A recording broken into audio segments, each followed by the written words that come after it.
guys, nandito kami sa Bulacan. Eto nanay ko, oh. Dito yung bahay nila sa Bulacan. Ayan.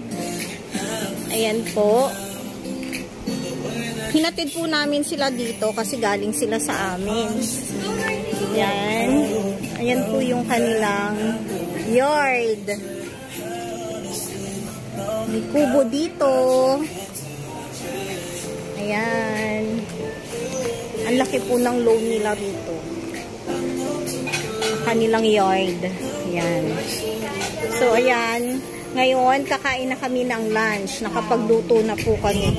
Nagluto po ako ng pinakbit, ng pritong galunggong, ng buro.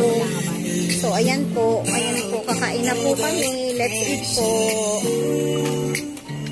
Patay tayo niyan. Copyright ako sa music. So, ayan. Kakain na po kami. Aming mga pagkain. Ayan. Ang sarap. Buro. Kumakain po ba kayo ng burong isda? Sarap niyan.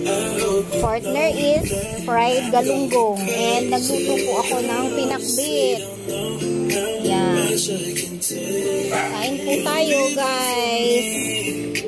Ayan. Ayan. Inihaw po kaming tilapia. And then, mayroon sausawan na toyo. Kalamansi with sili. Of course. Paano yan? Baka maka-copyright ako. May tumutunog na. Ayan. Kain po tayo, guys.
Sarap din niluto namin ni Ann.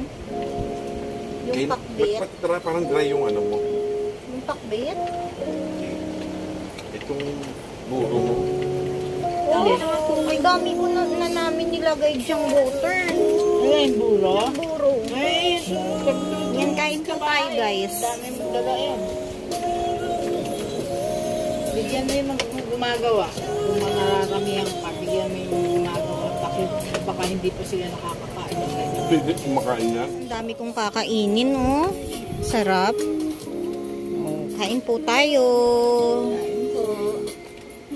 Ayan, pinakita ko lang po ang aming bonding dito sa Bulacan, sa house ng parents ko. Ayan. Thank you for watching, guys. End ko na po yung vlog ko. Kakain muna ako. Thank you, Kin TV. Bye!